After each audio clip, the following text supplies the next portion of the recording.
Welcome to Spooky Empire. Thanks for coming out this weekend. I know we had to change the date and everything, but looked like came out pretty good, man, right? You guys enjoying yourself? See a bunch of great Kiss fans out here. You know, I'm a huge Kiss fan, so I'm looking forward to our next guest that I'm going to be bringing out to do this Q&A.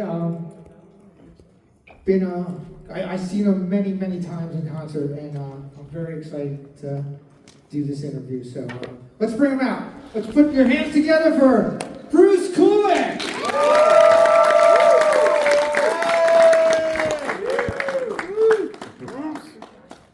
Thanks, Bruce, for coming. Oh, no problem. Is this my microphone? All right, hang on. Let me get comfy, like I'm in my living room or something. Coffee. Yeah, no, it's tea actually. But and by the way, I'm very, very excited that he was able to reschedule and you guys came. So I want to give you give yourself a round of applause because it's always hard to change these kind of events with all the scheduling. Of course, and to defense of your band Kiss, I learned from the band Kiss to keep moving, keep going, Yep. keep going and make it happen. Even Yes. When things stop, you just got to keep going, and that's what you learn about that great band. There's certainly the you don't want to take no for an answer kind of vibe Absolutely. of the group, which I've certainly learned. Well, I took a lot of different life values and work ethics from working in the band. But I gotta say that if you don't believe that you could pull it off, so I'm always very proud of him. And I remember when he used to do shows ages ago that were much smaller, and what you've grown into. So I'm very happy for you, actually. Thank very, you. very Thank happy. you. So the first question I want to ask is, I want to talk to you about in the beginning of when you got into the band, and I want to talk to you about the one night you were not in the band. And I just want to talk to you because I was there and you were there. Okay. But it's in the beginning of the Animalized tour. You did the beginning of the Animalized tour in Europe, right? Did you do all the rehearsals for that? Yeah. So when I did the Ghost guitar work on Animalized, instead of my brother Bob, I was very excited, of course, and I was kind of nervous. But I came in, I did what I had to do. It was only Paul and I with the engineer. And even though it was for, oddly enough, one of both Gene songs, which is kind of weird, but that was kind of that period where I guess Gene was still taking off. And then before I left, and he was happy with what I did, he said, "Don't cut your hair." And I'm like, what does this have to do with a Ghost guitar work? It wouldn't matter if I didn't have any hair. What's the difference? But I think they were aware that Mark St. John was having a health issue. And all of a sudden, within probably 6 weeks from that, summertime session, they were planning the tour all along. Of course, I get a call from the office saying, hey, they'd like you to go to Europe with them. Might be only for 2 weeks, might be for the entire 6 weeks, okay? And I thought I won the lottery. It was crazy. I never expected to be in the band, as a real member. I was just thrilled to be temporary even, and to think that could have turned into, which it did, to 12 years is really a great, great miracle that I'm so blessed about. But I think they realized once Mark did get better, because he had this arthritic condition where his hand got swollen, which is, obviously he can't play guitar. And then when he healed by the time we came back from Europe. And I was feeling pretty good about the gig. I know Gene would make comments saying like, great vibrato, good playing, things like that. But again, the gig wasn't mine. They signed him. He's on the back of the Animalized album. He does the video for Heaven's on Fire. He's the new guy, And they told me, look, Mark will be with us in America, and we're gonna give him a shot, And I was always just thrilled to even be there just for whatever it was gonna be. I kept a very positive attitude. Now, sometimes I think how ironic I could have done the Nancy Carey, the ice skater things where they take out the other person. That's what I want to talk to you about. I was cool about it. Because I went to that show in Poughkeepsie, New York, the one that you didn't play, and you were there. Yes. What were you doing? Were you in in the costume on the sideline? So, I'm going to do a real deep dive when I get into.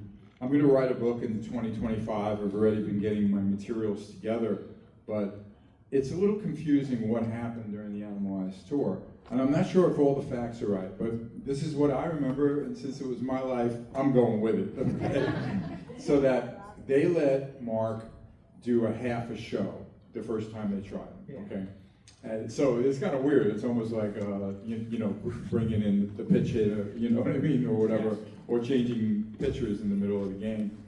And then I would finish the show, or it might have been vice versa. I don't remember that. But I always remember that there were 2 half shows, and then a full show, and then they sent them home.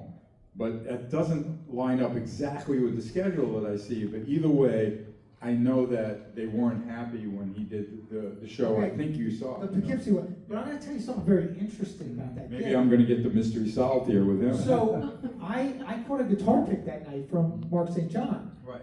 And the guitar pick only had Kiss on one Yeah. side, and there was nothing Mine on- did too. There were no Okay, so signature picks for him, and then obviously I wasn't really in the band, so I just had Kiss picks that were so white. and all the merchandise was with Mark, Yes. right? But then Yeah. you guys came back Yep. to the Meadowlands, and I went to Yep. that show. Yep. You were on all the merchandise now. Yeah. You were on everything. So now you're Thankfully. in the band now, Yeah. and now you're official. Yes. So that's where I want to start getting into that now that Yeah. you're officially now in Kiss. You're doing the MTV live Right. concert. You're doing the Animalized. Right. Now everybody knows Bruce Kulick is the new guitar player Correct. for Kiss. Mhm.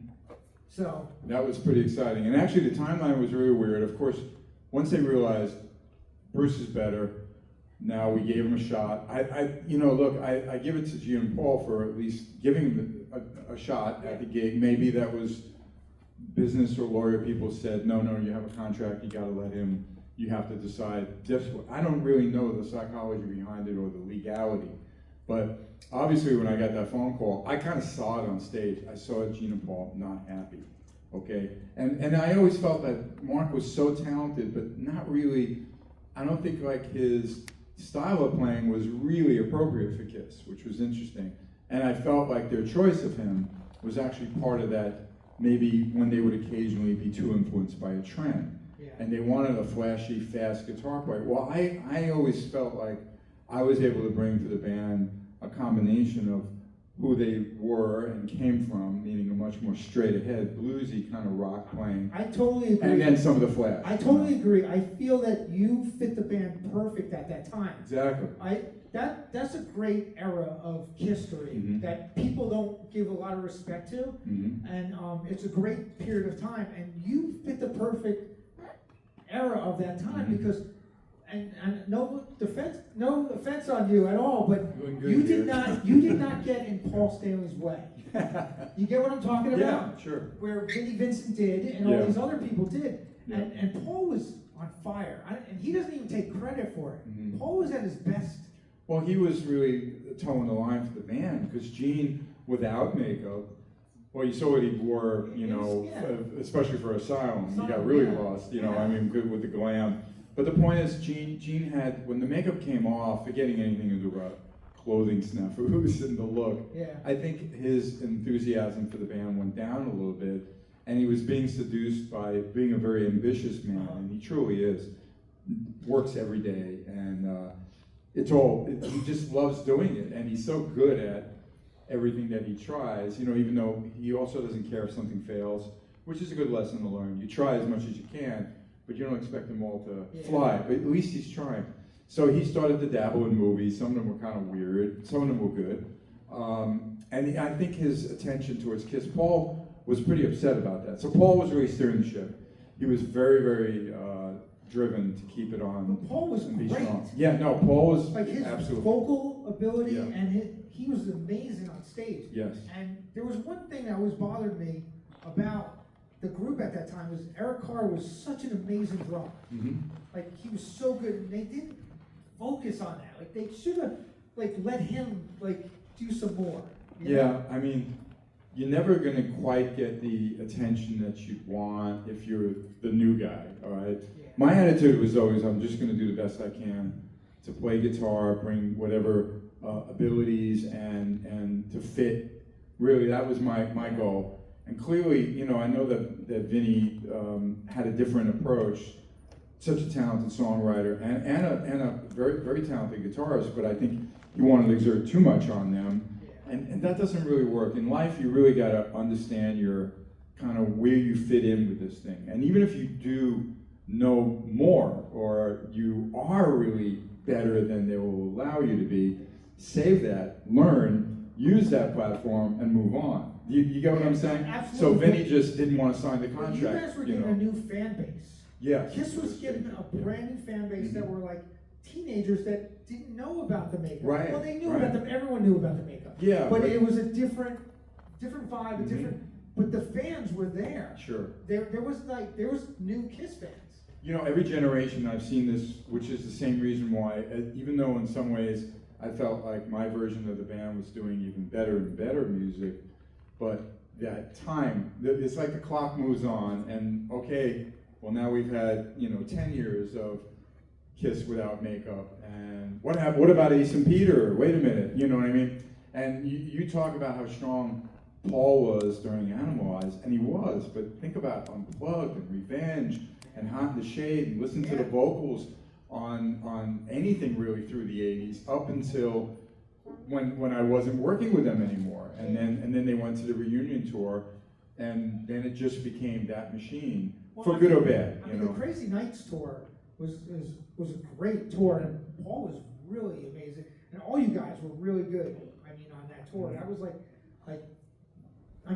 you were selling places out like arenas and stuff like that at that Each time. tour had its strengths, Yeah. so, and sometimes, depending on where the fans coming from, how they saw it, but actually, Animalize was very successful. I'll give you a little chronological viewpoint of it from inside the band, and it was a big upswing for the group. So right away, now they're like, oh, this feels good, okay, because again, when you hit a certain level of success in any business, I think, if the sales dip, and when you're that high, in other words, the highs of Kiss, especially from the makeup era, when it starts to fall, it hurts. I always tell the people who are struggling to climb, well, at least you're still on the way up. Because once you hit that peak and you go down, it's always like, oh boy. You know what I mean? It can hurt. But Animalize was a big tick up, because Creatures is a great record. It didn't really click. Look it up, a little bit of action, and then all of a sudden Animalize. So now they took off the makeup, so they got a lot of attention. It ran its course. Not forever, it didn't run its course, as you know, but temporarily, right?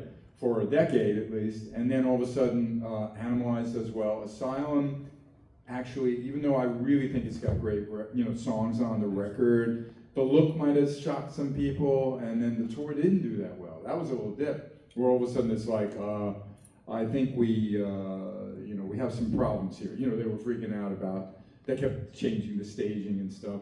Crazy Nights I don't think it was Kiss is at that point. I think there was other bands that MTV was focusing on more than Kiss. You're always competing with the market at the same You're time. competing against, and that's hard. You were competing against Motley Crue, and you were competing against Poison. Yes. And they were wearing the same outfits as you. Yeah.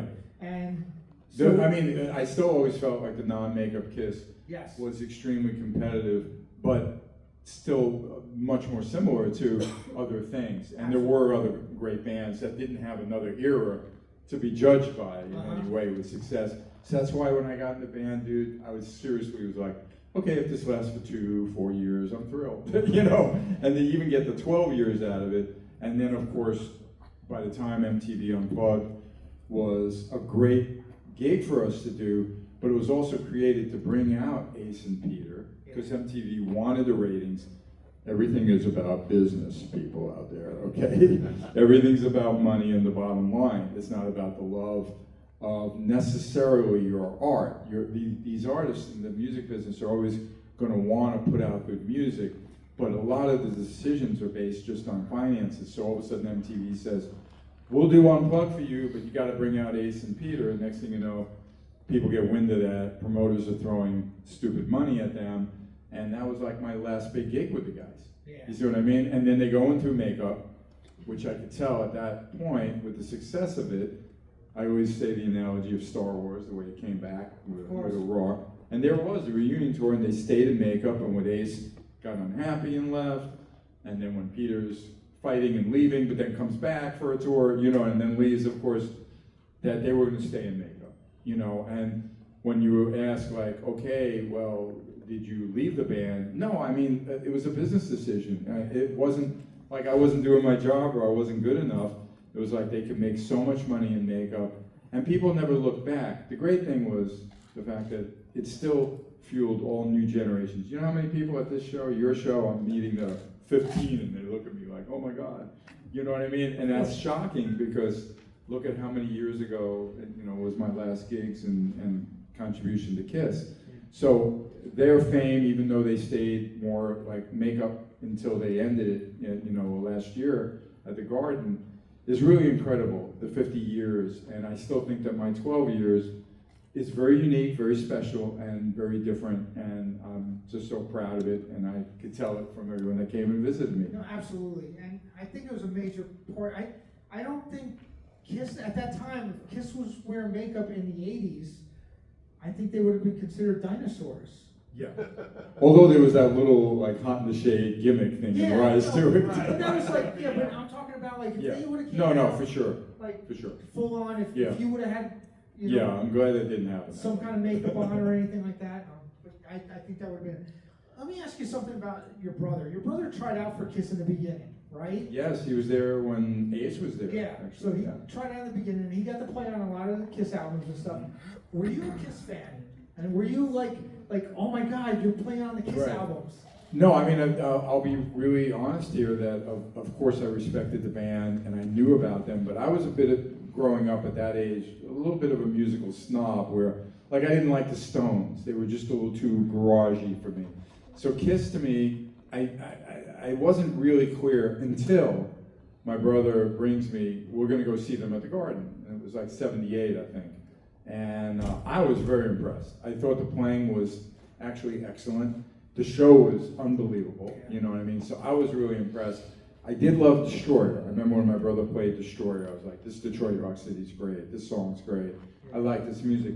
But I wasn't, you gotta remember, even though I'm younger than my brother, I wasn't quite that age that got really into it. Yeah, but, I mean, when I was listening to Kiss, I was a baby. Yeah. I was like, you know, I was 7, 8 years old going. And it infected your brain. Yes. I know. It was a whole different vibe. But it took me seeing them to get it, and then I had that respect. Where my friend Eric Singer actually went to see them, being another like 5 years younger than me, and he's like in the front of the stage. He tells the story. He's tapping Ace's foot when he came up to the forward of the stage. So he was like a Kiss fan, you know what I mean? I mean, I don't think that would have changed my approach.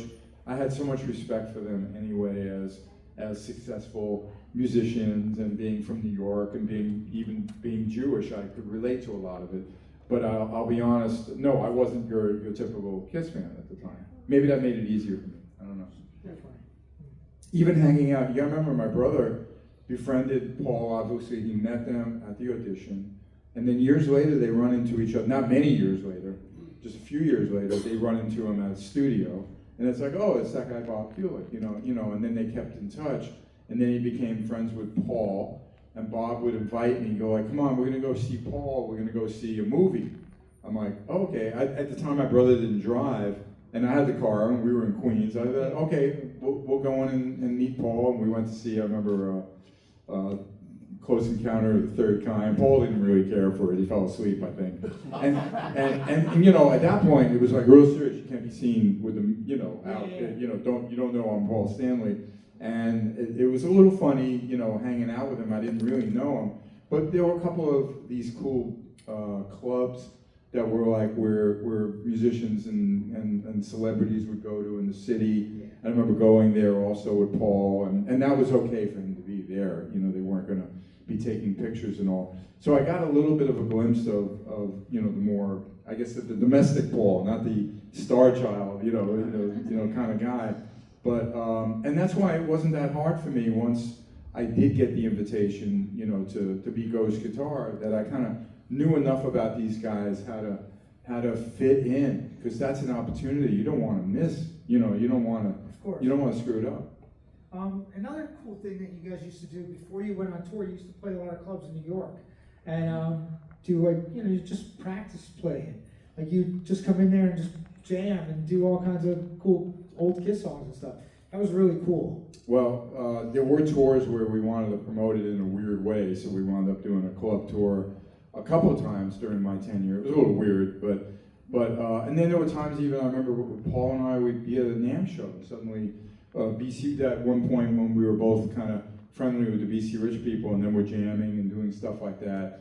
No, I have so many great memories of fun stuff that we did, and like I said, I think this book that I want to put together is going to share a lot of my thoughts without necessarily needing to throw anyone under the bus, if you get what I'm saying. Yeah. I have so many great experiences and knowledge, although I'm not saying I wouldn't want to shed a light that shows like how I felt it really happened, but there's no real bitterness or anger in a general sense, and I do think sometimes people tell these stories and there's just they're so hell-bent on bursting the bubble, shall I say. There is none. I mean, these when you're in the music business, you see a lot of very intense individuals, and everyone's trying to be heard. Like going back to your thing about why didn't they use Eric Carr more? Because he wasn't Gene and Paul, okay? Yeah. You guys see Exposed? Yeah. Edit her out. Yeah. I get one line, and then Eric and I get to walk the monkey down the stairs, okay? I mean, to Gene and Paul, Kiss Exposed was like them doing a movie that was gonna, be featured on Hollywood Boulevard as some great new epic. It was just a silly rock and roll thing. But they didn't clearly, there was a script, you know what I mean? And we got a couple of lines, And Eric was so talented, he could have sang more, actually. Instead, they just give him Beth, you know what I mean? Believe me, My I Walk Alone, I'll be real clear about that. I didn't say, I want to write this song. I kept working on the music with Gene. I had those ideas about backwards parts and different sections, and we kept rearranging it. We arranged it so much that I couldn't use his vocal ideas that he had, but I knew what he was going to sing. I had the lyrics, so I'm like, I know deep inside of me. Then I'm recording for a guy, you know what I mean? Then Toby Wright, the co-producer of the record, goes, so Bruce is going to sing this one. And Gene and Paul are like, no, it's a Gene song. And they're like, no, Bruce should sing this song, you know what I mean? And I was like, I'm going to sing a song. You know what I mean? Because like Eric Carr was really a great singer. I just used to do some backgrounds on stage. I was not the guy. But it did fit. How pathetic, right? I Walk Alone. And of course, they're off to the reunion tour. The record takes another few years to come out, right? How was your relationship with Eric Carr? Eric and I were very tight. We worked a lot on his cartoon thing, which was called The Rockheads.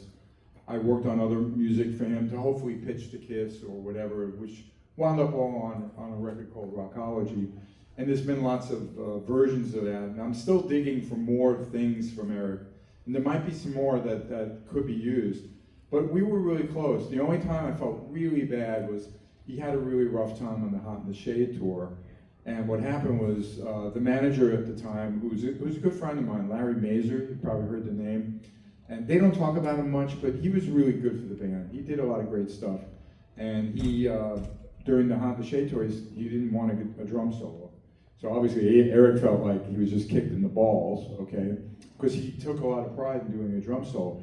But to Larry, it wasn't like you're not a good drummer. More songs, no drum solo, We wound up putting it back in anyway. And then he was having some issues with Paul. So he started to get very kind of down on everything. And it was kind of sad because I would try to, like, Eric, come on. He's like, you're just like them. And that really hurt me because I am not like them. I was in the same kind of situation where we were working for Gene and Paul. So I understood his pain, but I also wanted him to look at it more, the glass is half full, not empty.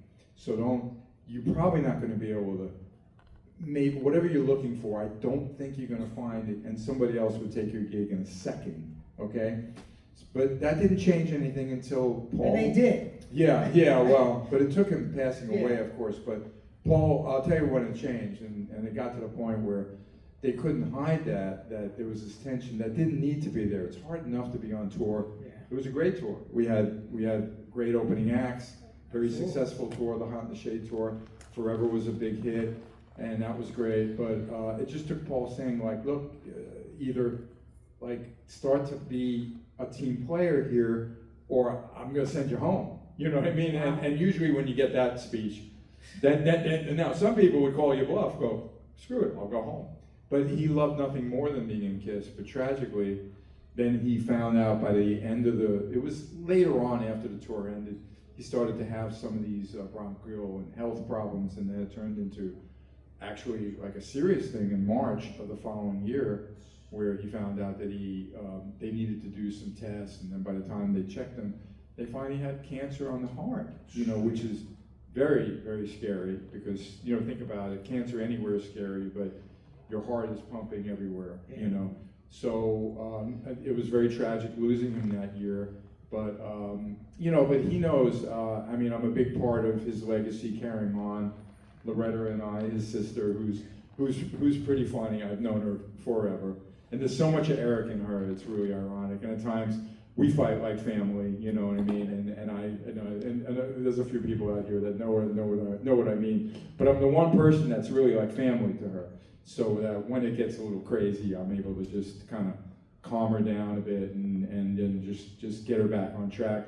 So the relationship's been really like great with her, and she's continuing to celebrate, Eric's legacy in the band, which is, I think it's so important, which is another reason why, not to go there, but the final show, they missed a great opportunity to mention Ace, to mention Peter, to mention, of course, Eric Carr, myself, even Vinnie Vincent and Mark St. John, and I can never allow myself to understand that there was any good reason to ignore that, okay? And it wasn't, I don't need my name mentioned that night, because I know everybody there knows history. But this is your final show, celebrate history, all the 50 years. And the fans knew it, they thought about the future, the avatars. I get that, because that's like, now we are immortal, okay? Now we're immortal. But do you think it was the final show for Paul and Gene? It wasn't the final tour for KISS. It was the final for Paul and Gene, and that's what they were thinking? No, well, what do you mean by that? Explain it better. I think when they said it was the final show, right? KISS show, yeah. KISS show, yeah. With Paul and Gene. You don't think that's... No, I don't think they ever were intending on replacing themselves. They could have really done like this show, find the next KISS, right? And audition the best Gene, Paul. I know it sounds a little schlocky. Yeah. They might have found some great people and then, okay, here's the touring KISS. They went with the, this technology. You have to admit, technology now keeps evolving. So they're going with this avatar thing. We'll see how it goes. Yeah, I mean, but they are done. I'm not sure what you're alluding to, Pete. I think the Avatar thing was kind of a kick in the face to the fans.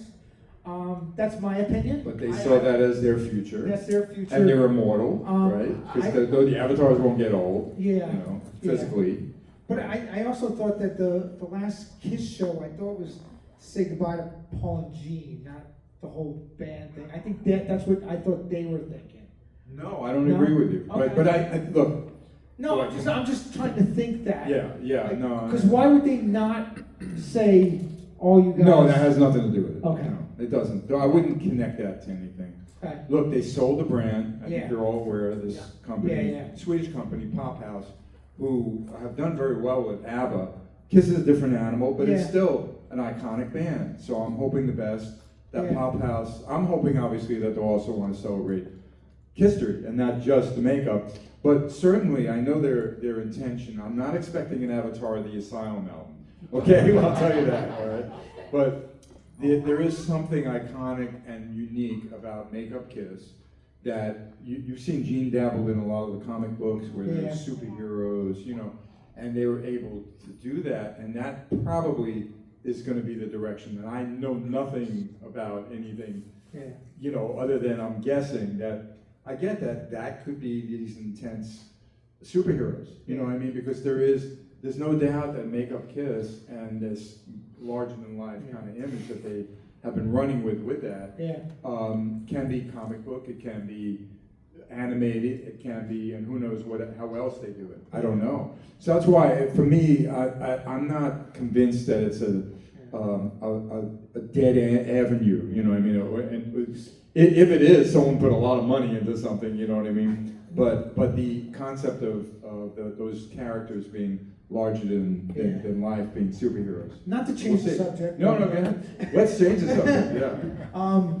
Revenge was an amazing album. When you went out with a bang, that album was an amazing album. And that's what I'm saying. I wasn't like, you're not playing well, you're gone. Yeah. You know what I mean? This thing was like a complete This was shift, like, you know. that album was like Sure. pretty much like one of their better albums out of. It was well conceived, having a Bob Ezrin who was really dialed in. I know that Kiss likes to joke about Bob. And your work was great on it. Everybody's Thanks. work was really good on it. Yeah. You know? No, it was Gene was solid. back. Yes, he was very focused. Paul was still great. Yeah, no, and then we were able to, even though Eric Yeah. Carr wasn't well enough to play on it, his voice is on the backgrounds of God Gave Rock and Roll to You, and he was able, obviously we honored him with the Car Jam song. Of course. You know, Eric Singer, you know, finally got to be, even though he was just doing the sessions, but then became the member.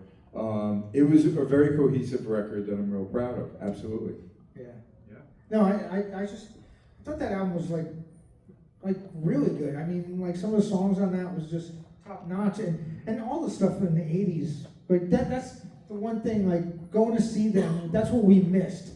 Going to see when they put on their makeup and stuff. A lot of us Kiss fans missed all that. And when you were your solo album, when we got to see you on the Kiss cruise, or sometimes we got to see you play clubs and stuff like that, you got to play some of those great songs, and we were all like excited about that because real Kiss fans love all those songs. Yeah. No, that's why when they finally, you know, the wall was broken that they would allow something like what I Can Do. It started actually with a very iconic concert with my brother and Brent Fitz and Todd Kearns on Kiss Cruise 7, and that was in 2017. And then the following year, it changed into where it was just me, with Zach Throne and the same other two. But the concept of that was clearly to serve up everything Kiss wasn't doing, which would be my era. Occasionally, we even got bold and did medleys of things that even weren't necessarily part of exactly my career, but it was Kiss that they weren't doing. Yeah. So you had a great band backing you too. Yeah, they're awesome, and I'm still really close with them. And some of us are going to play again together. You guys are in Florida, so just know that there's a Kiss Cancer Goodbye event in Sarasota, December 6th through 8th. Check that out. You got it. You want to go. There's going to be there's another few surprises for the guests that are coming, but it's a great show. And it celebrates all eras, you know what I mean? The Oath is going to be played, Creatures of the Night is going to be played. I'm playing with Chris Jericho, and we're doing, you know, Brent always jokes with me that Chris Jericho has a Bruce Kulick tribute band, okay? They're not really, but his idea was like, hell, you know, I love that era. I started Kiss with that era. I actually met Chris Jericho. We were talking Kiss one time, and he was telling me, like his first show, I think, was the Animalized tour. Yes. You know? And he grew up growing up in Canada. We went up there, and he loves the band, and he's a wonderful guy, and we're tight. And I'm going to actually sit in with his band, okay? And there's a lot of great things. There's going to be celebration of solo records. So look, I'm a bit of, you know, I'm able to represent my brother now for the makeup stuff, you know what I mean? Because Paul's solo record would be that. I've played songs even from Killers that Bob did, and the same with Alive 2. That was really great contributions that my brother had, and I'm very proud. I studied those riffs that he did quite intensely. They were really great. So I just love this connection that I've always had with Kiss, and I was also very flattered. Did you guys happen to see that Ultimate Classic Rock power rankings of the Kiss members? Yeah. That was the title. So I'm always on social media, and I'm looking for good articles. And when when I want to make it a debate, then I say, what do you think? You know, I was very flattered because I saw Paul Stanley. He doesn't always share an article. He did, that one. And he came out as #1, so I'm sure he was happy about that. Although I would say, even though Gene is the face of Kiss, if you think about the 50 years, Paul was much more in charge, because there was those times when Gene, as iconic as he is, and maybe arguably even more famous than Paul, Kiss is really more about Paul, okay? So he came out number 1. I was number 5, so I was very grateful because don't expect to be any higher than any of the original 4. Those guys clearly always rule the roost, you know, when it comes to what KISS is about. It wouldn't have been the gig for me without the original 4. So I was pretty flattered with that. And I tell you, I get a lot of great KISS love online. It's been really wonderful, and I don't mind talking about it, obviously. And I'll jump in there when I see an injustice, right? It happens. You did get a chance to meet like all the other KISS guitar players. Didn't you like do like a photo op with like Ace and Vinnie and? Well, speaking of the Unholy Trinity, the Unholy Trinity. So the same promoter actually who's involved with the KISS Cancer Goodbye, his first event was actually Creatures Fest, which was a real risk, but he had a vision. He was throwing the money around. He made sure he had, so Ace is there, Peter Criss is there, I'm there, okay, and the Howard Hughes of KISS, Vinnie Vincent is there, okay, and then of course the idea to have all 3 KISS guitar players play, which was a night I won't forget, but I hope I don't repeat it, okay, that's all I'm gonna say. If anybody saw that. I don't know what happened. It was pretty weird, yeah. It was. There's a little bit of video out there, but not much. But it was a weird night. But I got to say that was an event that clearly a lot of people are talking about. No, it was definitely something we all were talking about. Yeah, exactly. We couldn't. A lot of us that weren't there wanted to be there. Sure. No, it was sold out, and I got to say. And I know Ace is kind of like interesting when like to get things out of him and stuff. But how was Ace's vibe that he had to play with Vinnie? So, you know, he agreed. He knew I was going to do some, like, and the... Because you have a good relationship with Ace, right? Yeah, we really respect each other and like each other, and it's kind of cool that we had each other's back at the event, because it came to a point when Vinnie did try to change a few of the details, which was definitely a curveball for Ace and I. I'm pretty much used to everything going upside down and then trying to salvage it. So the conversation with Ace was, what do you want to do? And it was basically both of us said, we're not going to let down the fans, even though this is not what we wanted to walk into. Yeah. We were supposed to have a drummer, and there was no drummer that Vinnie could approve. Yeah. So we had to play the practice tracks, you see what I'm saying? Which was fine, I was used to them. And I told Ace, look, I'll do it, you do it, let's just do it for the fans.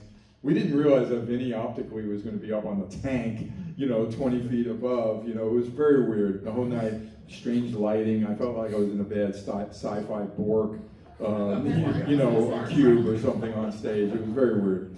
But we got through it, and it was, like I said, it's not something I think would be repeated.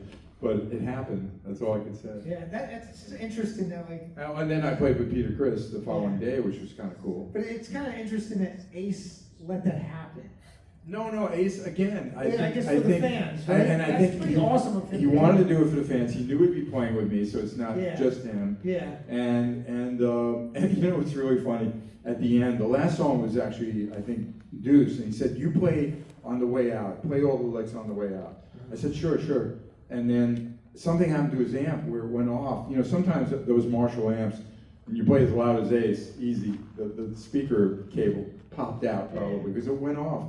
So now it's just the track, meaning drums. There was a live bass player who sang, and he was good. And there's me. Meanwhile, Vinnie's supposed to be playing, but I don't even hear another guitar, and I'm just like, I'm doing the riffs, and I'm looking at Ace, where are you? And I realized his amp, something happened. But I didn't hear Vinnie play. I know he played on the first song with me, because I could hear that. So I don't know if he was even playing, but he's up there, kind of like the Borg, the Borg Queen or something like that. I don't know. It was very weird, whatever she was called. It was very odd. But we got through it, like I said. Hey guys, do you guys want to ask some questions? They do. All right, let's get up here and let's ask some questions out here. The microphone's over there. If you guys want to get in line and ask some questions. You're making them move. Oh no. Oh, no. I've never seen Joe move so fast. I got him out of his scooter for a question. It's hard to walk a little You bit. could have asked it at my table, Well, I wanted to leave it special. No, you wanted to be special. All right, who do we got first? Hey Bruce, this is Troy. Hey, Troy. Hey, thanks for being here. Really appreciate it. Sure. Okay, this is kind of a two-part question. It's about Carnival of Souls. So number one, if you have a favorite song on that album that would be considered a single if it was back then, and was there supposed to be a different album cover? Well, I'll answer I'll go in order. I do like Jungle only because I do feel it was maybe, it was rock, but it was maybe a little more accessible because some of the other stuff was very dark and crazy, but grungy maybe you want to call it. And I'm not going to say I Walk Along, even though I do love that song, okay? But probably Jungle, and that was the radio song they chose. I didn't have any input, and it did quite well actually, which was nice. We have a Metal Edge award for that, like best radio song of the year. So the cover, Gene threw around some ideas, which you've probably seen the artwork for, like the zippered head and things like that. He was working with a graphics person who had some ideas. And it wasn't necessarily even called Carnival of Souls. At one time, it might have been called Head. We weren't really sure. Because in the middle of recording the record is when they knew they were going to do the reunion tour, and the attention span went to, the reunion tour, obviously. So ultimately, even though nothing was totally decided, when they realized the record company paid for the record and we're going to put it out, and I remember Paul very clearly telling me, we're going to put it out. They had to wait until after the reunion tour was over. I know Ace and Peter didn't want it to come out, but like, okay, go buy the record. You know what I mean? The record company spent a lot of money on it. So that's one that did stick. The Carnival of Souls final session. And really the only band photo we did at that era was to promote that we were in the studio with like Metal Edge, magazine, and it was that picture in the studio. And that became the vibe of that album cover. I'm just happy it came out. Thank the Lord. Good or bad. That's a great album. Yeah, Thanks for thank being you. here. Okay. Testing, make sure the mic is live. All right, Bruce, my name's Shane, so I got kind of a hard hitter right from Mr. Sinkin Stanley for you, is that all right? He's a Sinkin Stanley buddy. Go ahead, go for it. All right, Bruce, so Mr. Sinkin Stanley wanted me to ask, what do you think about the fact that Paul was lip syncing on the End of the Road tour, specifically to some of those songs that you were a part of in the 80s, like Crazy Nights? I didn't study I know there were people doing video proof and the whole thing, and I know that there's plenty of video out there that shows what was happening with backing tracks. I know at one point Doc McGee finally, let it out that that was happening, and I always felt like, quite honestly, Kiss is much more than just that, and they wanted to do this show, and they were going to try to do it any way they did.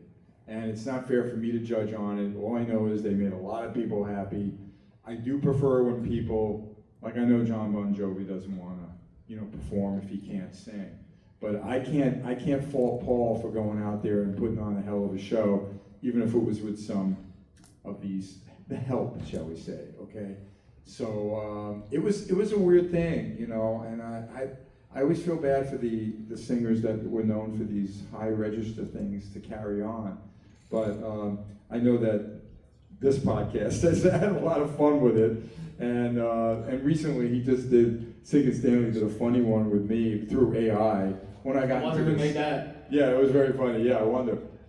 It was just kind of interesting that I got into a fight about Eric Carr, actually. You know what I mean? But it's parody, it's humor, and what can I say? It's freedom of speech. You know what I mean? But no matter how anyone wants to look at it, Paul Stanley's an icon, and he's always going to be loved by everybody. And I'm just grateful that they did finally wrap up, and there's history is now the 50 years, and that's done. So I don't agree with you. There's no more Gina Paul doing shows, okay, with other people or whatever. But send my best to the crew there, okay? Thank you very much, Bruce. You got it. Hey, Bruce.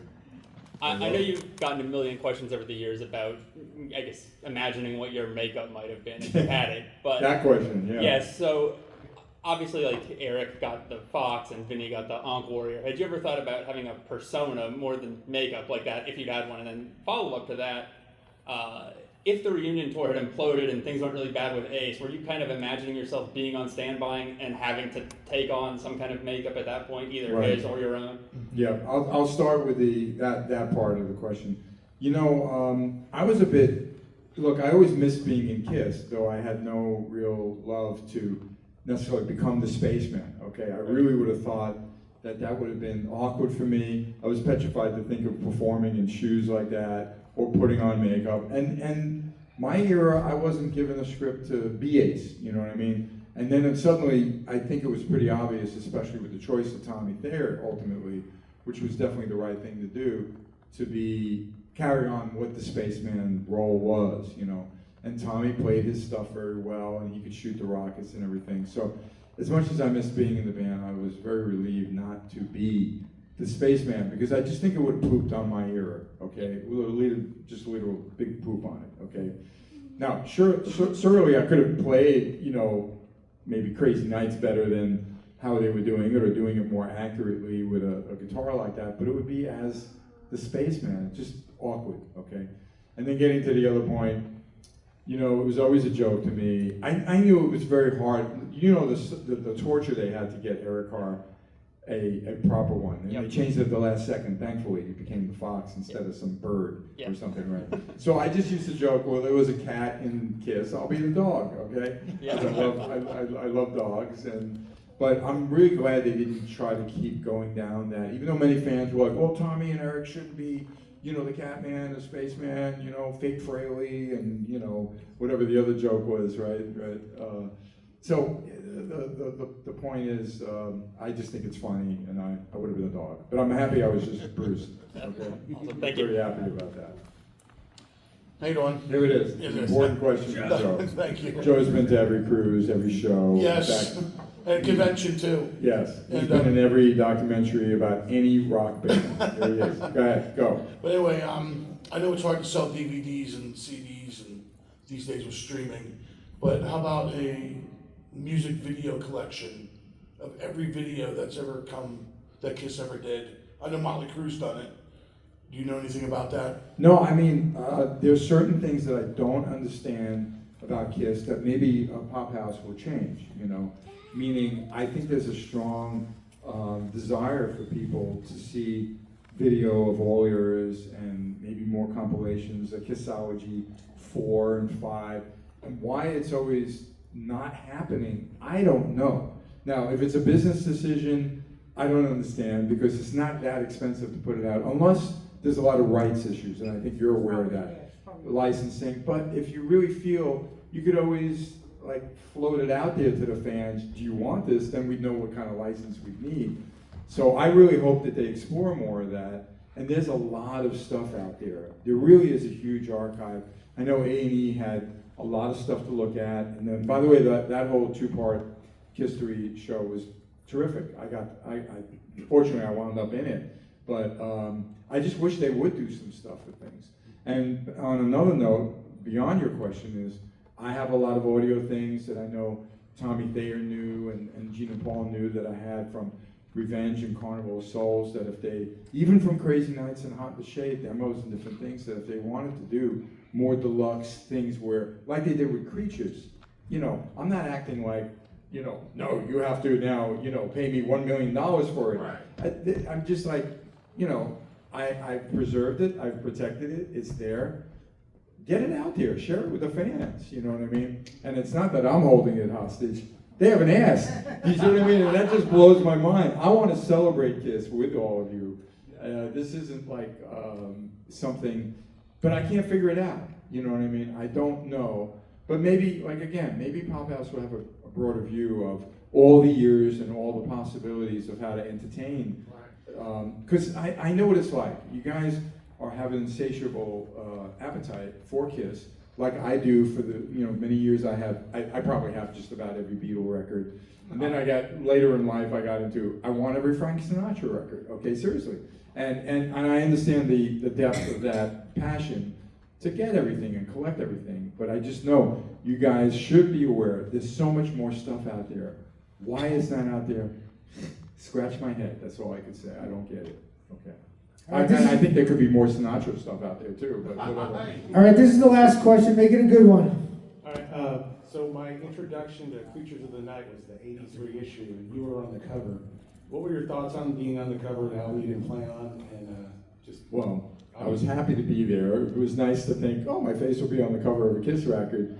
But then all the rumors and all the issues, oh, it was redone and Bruce didn't, and all that was nonsense. what did I tell you guys earlier? It's the music business, and it's mostly driven by money. Okay, so all of a sudden, I was telling you earlier how the band is on an upswing, right? Animalize does very well. They climbed out of the hole, and then suddenly a platinum record and things like that, and then the record company's going, wait a minute, that Creatures of the Night, it's going to resell. But maybe now without the makeup, which just made this really weird release without the makeup on the cover. And I remember the photo shoot, and I'm just there for the ride. It didn't matter. But did it really matter? Did they sell a few more copies? No, you collectors have all the rare, whatever it was, and it wasn't a lot. But it was just done for money, you know what I mean? And I certainly wasn't going to raise the flag and be like, this is dishonest to the fans. I'm not on the record. No. You know what I mean? It was just like, okay, they're putting out product on, now I'm on the cover of a record. It was weird. But that's another lesson in the music business. Right?